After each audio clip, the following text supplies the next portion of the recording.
पूज्य बनते जी, आपका गृहस्थ जीवन का क्या नाम रहा है? संतोष कुमार बौद्ध। थोड़ी आवाज़ से बोलना पड़ेगा ना। संतोष कुमार बौद्ध। अच्छा, आपका गृहस्थ जीवन का निवास? गोपालपुरा जनपद जालौन, उत्तर प्रदेश। अच्छा अच्छा अच्छा। आपने ये प्रतिज्ञा कब ली? 1988 में 2 फरवरी को। 2 फरवरी को। बहुत बहुत। अच्छा, और आपकी उपसंपदा कब हुई? 1993 में 15 फरवरी को 10:25। वाह, कहाँ पर? कुशीनगर। उपाध्याय हैं भिक्षु ज्ञानेश्वर महास्थवर। अरे वाह, बहुत अच्छा।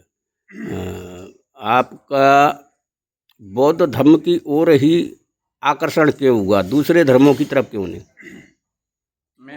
क्योंकि मेरे दाऊ बौद्धिस्ट थे। जीवन से उन्हें उसी उपदेश में हमको दे के उसमें ढाला। इसी समय मेरे गुरुजी भिक्षु आनंददेव महास्थवर मेरे यहाँ आना जाना था। उनकी प्रेरणा से मैं भिक्षु बना। बहुत अच्छे साधु। आप आज माथेरो हैं? अब माथेरो हैं आप? इस्तवर भी। अच्छा, इस्तवर भी पहुँच गया है। 3 वर्ष हो गए। अच्छा, इस्तवर पहुँच गए, 3 वर्ष हो गए। बहुत 33 वर्ष बस। अच्छा अच्छा अच्छा अच्छा। तो आपने इतने लंबे भिक्षु जीवन में बहुत सारे उतार चढ़ाव देखे हैं। धम्म की वो गतिविधियां भी आपने उस समय में देखा होगा जब बुद्ध धम्म की चर्चा करने के लिए शायद ही कुछ लोग मिलते होंगे। बड़े बड़े हम लोगों ने जी। ये धम्म की प्रति बहुत हमारे गुरुजी ने भी, ये गुरुजी की देन है। जिस समय हमारे गुरुजी इस जनपद जालौन में क्या पूरे देश में इस जाति प्रथा की आग लगी हुई थी, उस समय उनने वीर अचावो तो उनके आशीर्वाद से तो थोड़ा उनने तो ज़्यादा अधिक कष्ट सहन किया। हमने भी कुछ किया, अपमान भी झेला है, सम्मान भी करा था उनके आशीर्वाद। तो इस समय आपको कैसा लगता है? अब हमें जो गति आज के 20 वर्ष पहले जो धम्म की थी वो आगे जाके पीछे को जाती हुई दिखाई दे रही है। शिष्टाचार कम उसका वो पालन हो रहा है। इसके लिए जिम्मेदार कौन है? जिम्मेदार तो भिक्षु ही होते हैं, संघ ही होता है। तो फिर इसको आगे कैसे बढ़ाया जाए? इसको ये एक संघ के 4 संघ हो रहे हैं और कुछ भिक्षु इसकी मीटिंग, जैसे संघ की मीटिंग कई बरस से रुकी हुई है। संघ की मीटिंग से इसका असर होता है। संघ की मीटिंग को वो अपनी जो होती थी दो दिवसीय कार्यक्रम होता था वो रुक गया है। उसको होना चाहिए ना। तो ऐसे में हमारे संघ के कई धड़े हो गए और वो धड़े खुल के ही कीवर धारण करने के बाद हमारी विरोधी मानसिकता के साथ रह कर के कार्य कर रहे हैं।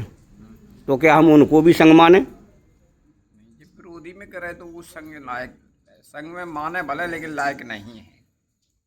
वो संघ मानने लायक है या नहीं? वो कहाँ से? हाँ, नहीं है। यही तो आज झांसी में हम लोग, आप भी उपस्थित हैं सम्यक संबुद्ध विहार पर। ये भदंत सम्यक बोधि जी ठहरों के द्वारा इधर बुलाए गए हैं। पाती मुख के ऊपर इधर वरिष्ठ भिक्षुओं के देशना होगी और आप भी वरिष्ठ हैं, महास्थवर हैं। इसमें आप छोटे भिक्षुओं को क्या प्रेरणा देना चाहेंगे?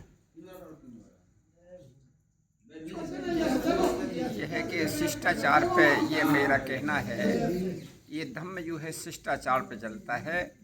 हम भी मानते हैं और आप भी इसको मानिए तो ये संघ आगे बढ़ेगा। और ये चाहे गृहस्थ जीवन में हो चाहे गृहस्थ जीवन में हो, ये धम्म जो होता है शिष्टाचार पर टिका। आपका भिक्खु जीवन का नाम क्या है? जीवन का नाम है भिक्खु प्रज्ञा शरण महातेरा।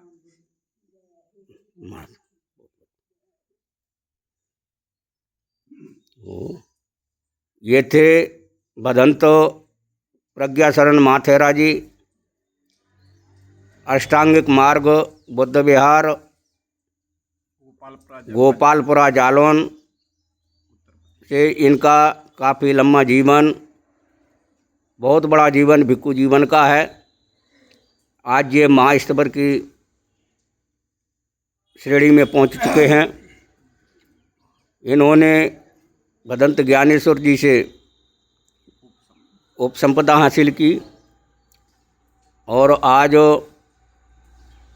उत्तर प्रदेश के अलावा भी मध्य प्रदेश के कई क्षेत्रों में लंबे समय से आप धम्म की गतिविधियों को बढ़ाने के लिए भ्रमण करते रहे हैं और भ्रमण उनका जारी है। तो आप अपने साधक साधकाओं को क्या संदेश देना चाहते हो? मैं उनको